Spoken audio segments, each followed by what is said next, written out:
Hey guys, welcome to today's video. This is episode 2. Today we're going to be putting the fuel tank back in, installing the fuel pumps for the inside of the tank and the outside as well. We're going to go to the car wash, take my carpet there, give that a clean, got some soap in there. We're also going to try and get this engine started, so stick around for that. You'll be able to see what happens. So enjoy the video.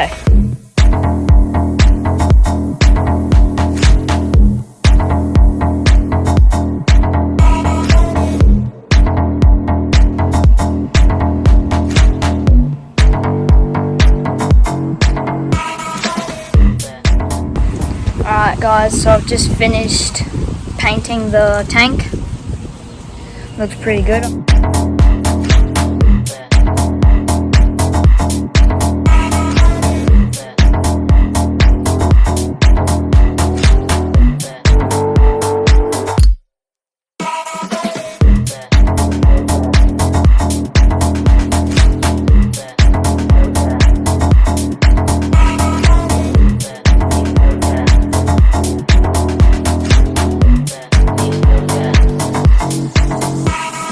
Alright, so now we're here at a car wash and we're gonna give the mat a little bit of a gurney. I got this idea from Jake's Chop Shop. You can go check him out if you want.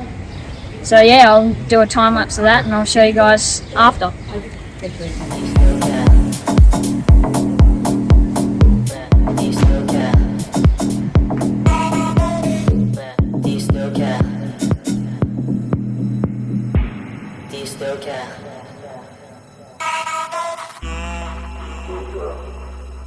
Alright, so I've just given it a gurney, got some soap in there.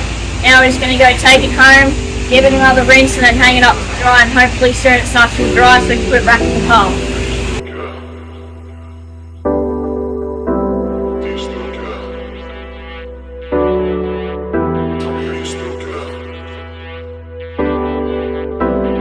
Hey guys, so we've just gonna clean the engine. We've just sprayed it with some engine cleaner. Hopefully that works. It was pretty dirty, so as you can see there, heaps of dirt everywhere.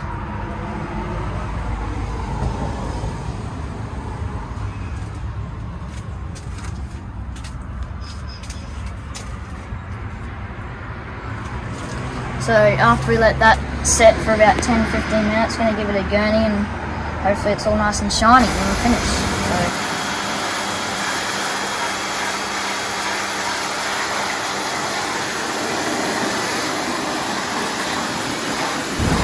So, right, so this is the VL fuel pump assembly for the lift pump. So we were going to replace the lift pump in here, which you saw was all wrecked in the last one. But what we found, and we'll show you that footage now, is inside the tank, the hose that the return line goes back to the swirl pot inside the tank has perished and fallen apart. So instead of trying to get in there, which I think apparently you can replace this hose, and it basically, the return fuel keeps the swirl pot full, so when you're turning corners and whatnot, when your tank's really low, you don't run out of fuel.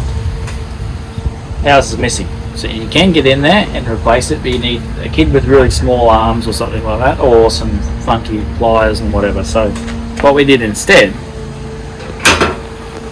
is we got a in-tank pump from a VS. So the difference is, here we've got one discharge for the fuel and no inlets.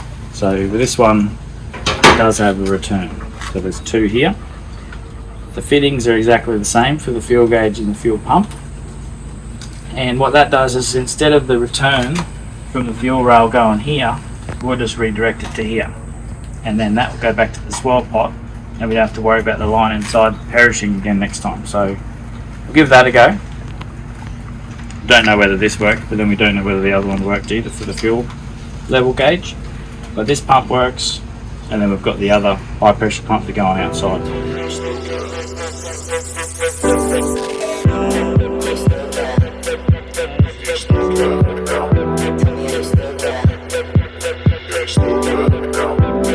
Still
It's gonna take a while.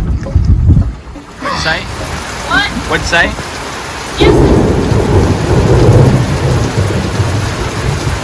Just we're about to try and start it.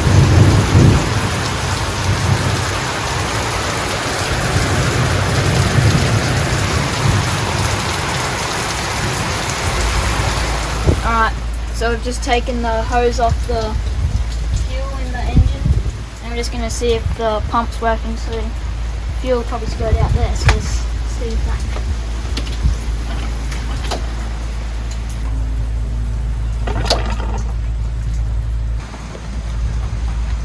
Righto, so we've plugged the fuel line back in, and now we're just going to see if it starts. So, hopefully.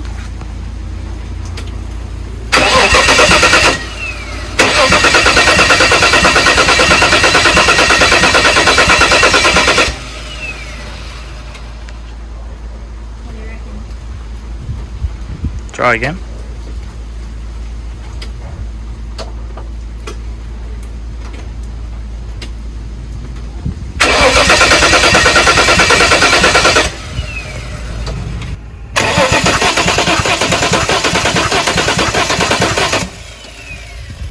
Oh, there you go.